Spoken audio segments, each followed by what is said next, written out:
పెద్దయ్య నమస్తే. నమస్తే సార్. ఏం పేరు పెద్దయ్య? జయపాల్ రెడ్డి. రెడ్డి గారు ఏం చేస్తారు? రెడ్డి గారు వ్యవసాయం చేస్తారు. ఎంత ఉంది వ్యవసాయం? ఎంత ఉంది? 4 ఎకరాలు. 4 ఎకరాలు. ఏం పంట వేస్తావు 4 ఎకరాల్లో? వరి వేస్తా, పత్తి వేస్తా. వరి, పత్తి. ఈసారి బాగా కరువు వచ్చింది కానీ వరి చేనుకు పత్తికి అంటే పెట్టుబడులు ఏమైనా వెళ్ళా? ఏదో పెట్టమన్నా వెళ్ళింది పత్తి చెట్టు. పెట్టుబడులు ఏం మిగలే తగలే? ఇక మిగతా అది ఆడికే ఉంది. వ్యవసాయం చేసిన ఎప్పుడు అంతే ఉంటాడు, పైకి పోయాడు. పైకి పోయి వ్యవసాయం ఎప్పుడు అంతే ఉంటాడు. ఈసారి ఇటు అవుతుంది, ఒకసారి అటు అవుతుంది. అంతే. కాంగ్రెస్ పార్టీ కూడా అధికారంలోకి వస్తే మద్దతు ధర, బోనస్ ధర ప్రకటిస్తున్నారు కానీ ఇక ఆయన ఇచ్చినాడు, మేము తీసుకున్నాడు.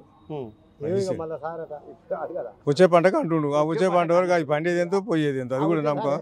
కాలం అయితేనే మళ్ళీ బంతేనే లెక్క. అది ఇస్తే మంచి పని ఉంది. అది బోనస్ ఇస్తే మంచి పని, రైతుకు చాలా లాభం. అది బోనస్ ఇస్తే అయితే బెటర్. అది చాలా అది ఇవ్వాలి, ఖచ్చితంగా ఇవ్వాలి. అది రైతుకు ఇవన్నీ హామీలు ఇచ్చి అన్ని కుక్కడికి ఇచ్చే బదులు రైతుకి ఇస్తే అందరు బతాడు. చేసినోడే బతాడు, చేయనోడు బతకాడు కదా. ఓడి కష్టపడితే వానికే వస్తుంది. ఎక్కువ పండిస్తే ఎక్కువ వస్తుంది. ఈ లేక పండినోడికి రానే రాదు. అది అది కరెక్ట్. ఇది బోనస్ వేయడం కరెక్ట్.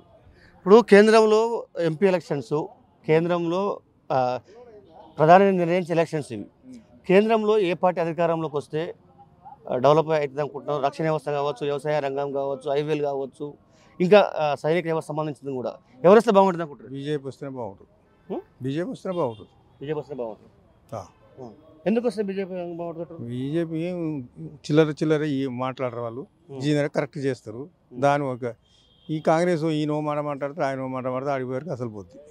అంతే లెక్క. దాని పాబంది లేదు కదా కాంగ్రెస్లే.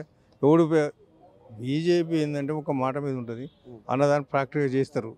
మీది కాంగ్రెస్ చేయరు, అట్లా వాళ్ళు ఉండరు మాట మీద. అది correct. BJP correct. BJP correct అంటే కాంగ్రెస్ మాట్లాడుతుంది కానీ చేయదు. ఏడా చేస్తారు అంతమంది ఆలాలు కొట్టుకునే సరిపోతుంది. ఈడు కొన్ని రోజులనే ఆడుకొని రోజులని ఆడుకొని రోజులే. ఎవడు కరెక్ట్ ఉండదు.